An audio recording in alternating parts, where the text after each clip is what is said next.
Hello বন্ধুরা, আমি হাসনাত। তোমরা আমার চ্যানেল ম্যাথট্রিক্স বাই হাসনাত। বন্ধুরা, প্রতিবারের মতো আজকেও আমরা রেলওয়ে গ্রুপ ডি এবং এনটিপিসির জন্য কিছু গুরুত্বপূর্ণ অঙ্ক নিয়ে আজকের এই ক্লাসে আলোচনা করব। তো চলো শুরু করি আজকের ক্লাস।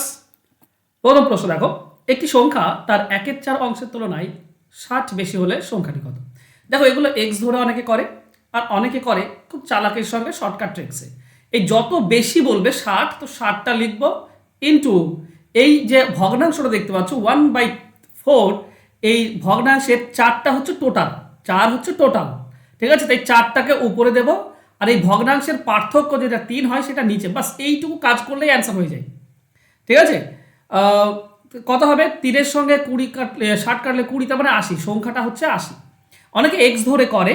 এক্স ধরে করলে কি বলতো, এই যে নিচে দেখছো না 4 ভাগের 1 ভাগ, 4 ভাগের 1 ভাগের তুলনায়, দেখো পুরো অঙ্কটা বোঝে নাও, তাহলে ট্রিক্সটা বুঝতে সুবিধা হবে। একটি সংখ্যা সেই সংখ্যাটির 4 ভাগের 1 ভাগের তুলনায় 60 বেশি। তার মানে সংখ্যাটা যদি 4 ভাগ হয়, তার 1 ভাগের তুলনায় 60 বেশি হবে। তার মানে সংখ্যাটি যদি 4x হয়, তার 1 ভাগ হবে শুধু x। এই দুটির পার্থক্য হচ্ছে 60। তাহলে আমরা কি পাই? আমরা পাই 3x সমান 60। তাহলে x এর মান হচ্ছে 20। তাহলে 4x ছিল সংখ্যাটি, তার মানে 4x হবে 4 × 20 অর্থাৎ 80। এই তো ব্যাপার।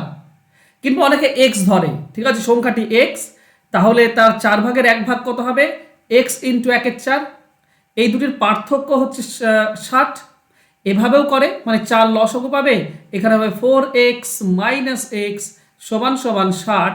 তাহলে উপরে পাবো 3x সমান 60, আর এটা 4 গুণ হয়ে যাবে, তার মানে 60 × 4।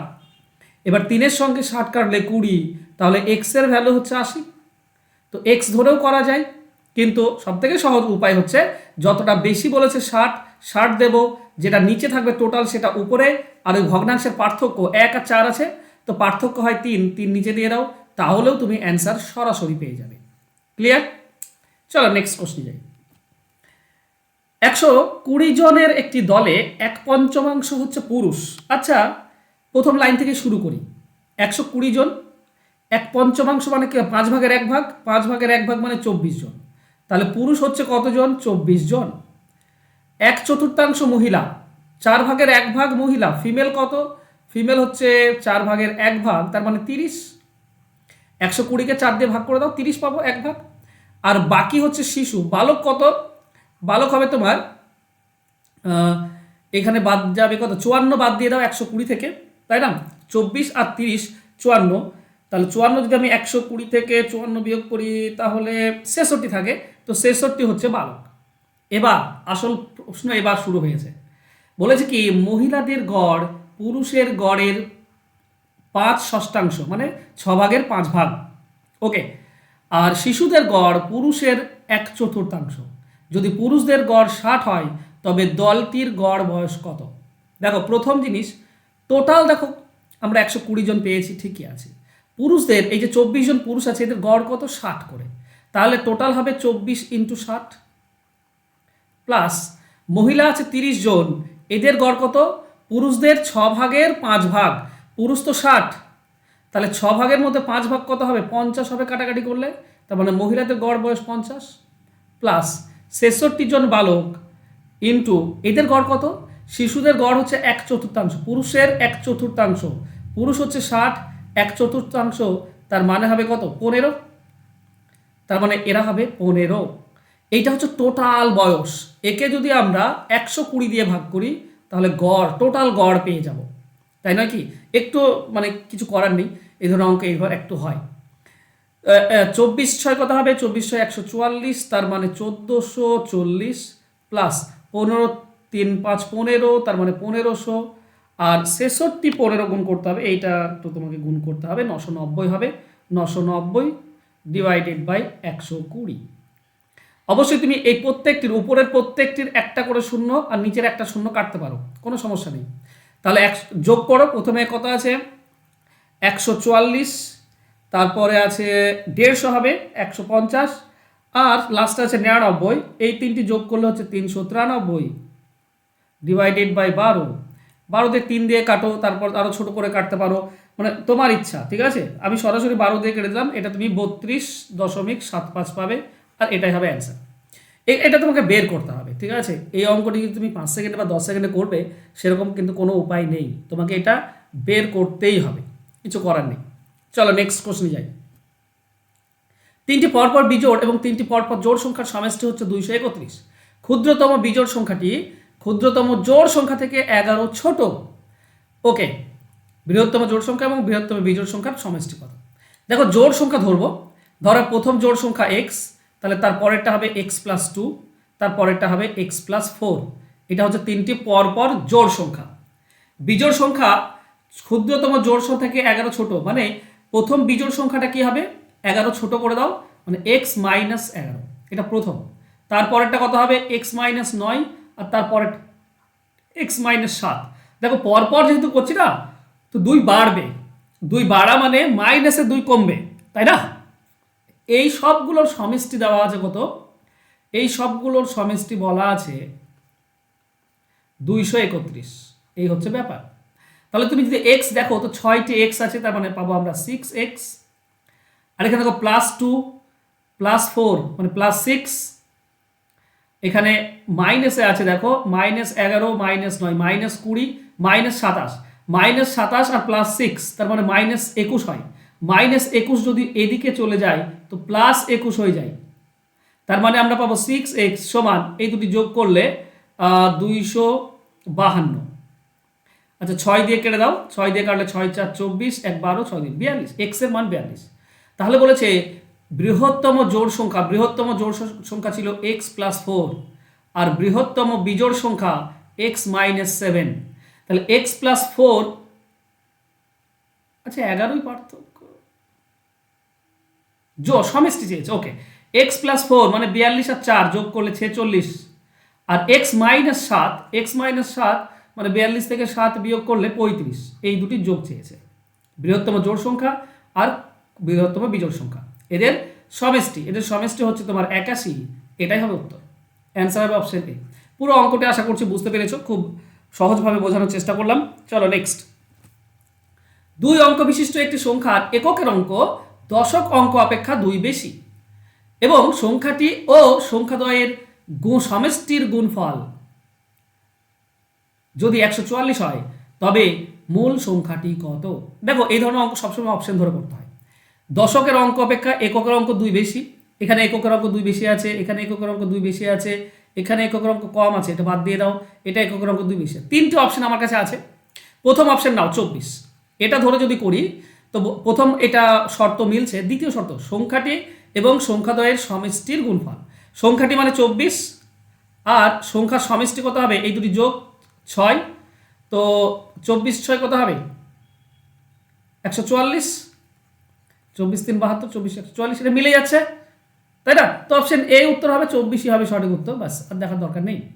দুটোই শর্ত এখানে পালন করছে। Next question. 8 বছর আগে রঞ্জনের বিয়ে হয়েছিল, তার বর্তমান বয়স বিয়ের সময় বয়সের 6-5 গুণ। বিয়ের সময় রঞ্জনের বোনের বয়স তার বয়সের 10 বছর কম ছিল, রঞ্জনের বোনের বর্তমান বয়স কত? দেখো এই যে বর্তমান বয়স চেয়েছে, সেটা বিয়ের বয়সের 6/5, মানে নিচেরটা বিয়ের বয়স ধরে নাও, নিচেরটা যদি 5 ভাগ বিয়ের সময় হয় তাহলে 6 ভাগ এখন বর্তমানে। এখন মানে পার্থক্য কত? 1-এর পার্থক্য। আর দেখো 8 বছর আগে বিয়ে হয়েছিল, মানে এখন আর 8 বছরের বিয়ের সময়ের মধ্যে পার্থক্য নিশ্চয়ই 8 বছরের পার্থক্য, তাই না? এখন কি 8 বছর আগে যদি বিয়ে হয় আর এখনকার সময় যদি ধরি তো 8 বছরের পার্থক্য। আর যদি আমরা ইউনিটে দেখি তো বিয়ের সময় যদি 5 ইউনিট হয় এখন হবে 6 ইউনিট। কেন? বিয়ের সময় 5, এখন হবে 6/5, কাটাকাটি করলে 6 ইউনিট হবে এখন। তাহলে ইউনিটে পার্থক্য 1 আর সময় পার্থক্য 8 বছর, তার মানে 1 মানেই হচ্ছে 8 বছর। তাহলে বর্তমান বয়স কত হবে? বর্তমান বয়স হবে 6টা, এটা বর্তমান বয়স, তার মানে 6 8 48 বছর, এটা হচ্ছে রঞ্জনের বর্তমান বয়স। বোনের বয়স 10 বছর কম হবে। দেখো বোনের বয়স সব সময়ই 10 বছর কম হবে, বিয়ের সময়ও 10 বছর কম ছিল, এখনও 10 বছর কম হবে, ও মৃত্যুর সময়ও 10 বছর, মানে 10 বছর তার বোনের সঙ্গে পার্থক্য আছে, এই পার্থক্য সারা জীবন থাকবে। তাহলে বোনের বয়স কত হবে? 10 বছর কমিয়ে দাও, মানে বোনের বয়স হবে 38 বছর বর্তমানে। যদি বলতো বিয়ের সময় কত বয়স ছিল রঞ্জনের, তাহলে 5 বের করতাম, রঞ্জনের বয়স ছিল 40 বছর। তখন তার বোনের বয়স কত ছিল? তখন 10 বছর কমিয়ে দিতাম, 30 বছর। ঠিক আছে, কিন্তু বর্তমানে চেয়েছে মানে 38 বছর হবে বোনের বয়স, অপশন সি হবে সঠিক উত্তর। চলো নেক্সট কোশ্চেন। দেখো একের নিচে আছে 216, তার পাওয়ারে মাইনাস দেওয়া আছে। আচ্ছা পাওয়ারে মাইনাস থাকলে ভেতরটা উল্টে যায়, মানে 1/, হয়ে যায়। মানে এরকম যদি একের পাওয়ারে ধরো মাইনাস বি আছে, তার মানে কি হবে 1/a হয়ে যাবে, আর বিটা এ হয়ে যাবে। এবার যদি এখানে মাইনাস থাকে, মানে 1/a মাইনাস বি আছে, যদি এখানে মাইনাস থাকে তার মানে এখানে কি হবে 1 নিচে, এইটা হবে 1/a⁻b। এর ভগ্নাংশ এখানে আছে, তো একের নিচে ভগ্নাংশ আছে তো উল্টে যায়, মানে a⁻b, আর নিচে 1 হবে, নিচে 1 তো দাম নেই, তার মানে অ্যাকচুয়ালি শুধুমাত্র মাইনাসটা উঠে যাবে। তো এখানেও তাই হবে, এখানেও মাইনাসটা উঠে যাবে। একের নিচে আছে 216, তো 1/16 হবে, এটা 1/216, তাকে যদি উল্টে দাও তো আবার সেই 216 হয়, আর মাইনাসটা পালিয়ে যাবে, মানে 2/3। এগুলো সূচকের নিয়ম, যারা জানো তাদের কাছে সহজ, যারা জানো না তাদের কাছে একটু কঠিন হয়ে যাবে।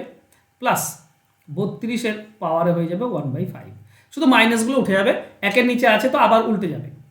216 মানে কি 6-এর কিউব, 216, তার পাওয়ারে আছে 2/3, তো 2/3 গুণ করে দাও। প্লাস 256 মানে হচ্ছে তোমার 4-এর পাওয়ার 64 ইন্টু 4 তোমার 256 হয়। ওকে, 4-এর পাওয়ার 4 মানে 256, এর পাওয়ারে আছে 3-এর 4, তো 3-এর 4 গুণ করে দাও। প্লাস 32 মানে হচ্ছে 2-এর পাওয়ার 5, পাওয়ারে আছে 1-এর 5, তো 1-এর 5 গুণ হয়ে যাবে। দেখো এটাতে 3 আর 3 কেটে দিলে 2-এর পাওয়ার 6-এর পাওয়ার 2 থাকবে, মানে হবে 6-এর পাওয়ার 2 মানে 36। এখানে 4 কেটে গেল, 4-এর পাওয়ার 3, 4-এর পাওয়ার 3 মানে 64, মানে 100 হলো। আর এটা 5 আর 5 কেটে যাবে, তো 2-এর পাওয়ার 1 মানে 2, তাহলে যোগ করলে 102 হয়। 102, এটাই হবে সঠিক উত্তর, অ্যান্সার হবে অপশন এ। চলো নেক্সট কোশ্চেন। নেক্সট কোশ্চেন খুব ইম্পর্টেন্ট, আশা করছি তোমরা এই ধরনের অঙ্ক শিখবে, কারণ এগুলো প্রায়ই দরকার, রেলওয়েতে দরকার।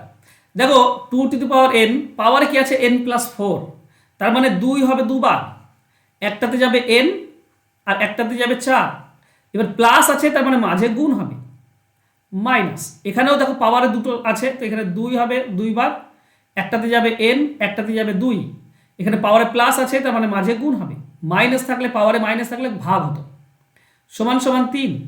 এবার দেখো এই দুটিতেই দেখো n কমন যাচ্ছে নাকি, 2n, এটা কমন যাচ্ছে, তাহলে এখানে পড়ে থাকছে 2-এর পাওয়ার 4, 2-এর পাওয়ার 4 মানে 16, মাইনাস এখানে পড়ে থাকছে 2-এর পাওয়ার 2 মানে 4, এটা পড়ে থাকছে সমান সমান 3।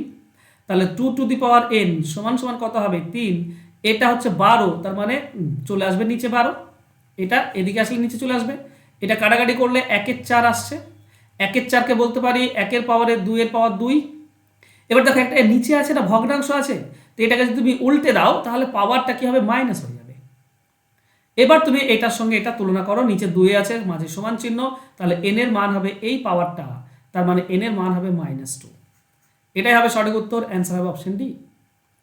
তোমরা যদি অঙ্ক চ্যাপ্টার ধরে ধরে শিখতে চাও রেলওয়ে গ্রুপ ডির জন্য, তাহলে নতুন একটা ব্যাচ, যেটা এই মার্চ মাসেই শুরু হয়েছে, সপ্তাহে 6 দিন ক্লাস, সমস্ত ক্লাস রেকর্ডেড পাবে, লাইভ ক্লাসের পাশাপাশি রেকর্ডেড পাবে, সিলেবাস অনুযায়ী ক্লাস, চ্যাপ্টার ভিত্তিক ম্যাথ পাবে, মক টেস্ট দিতে পারবে, তুমি 299 টাকা একবার মাত্র পেমেন্ট করতে হবে।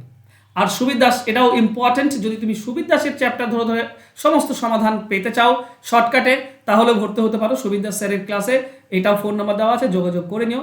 আশা করছি আজকের ক্লাস তোমাদের ভালো লাগবে, ভালো লাগলে অবশ্যই লাইক কমেন্ট শেয়ার করে দিও, আর যারা এখন সাবস্ক্রাইব করেনি চ্যানেলটিকে সাবস্ক্রাইব করে নিও। ধন্যবাদ।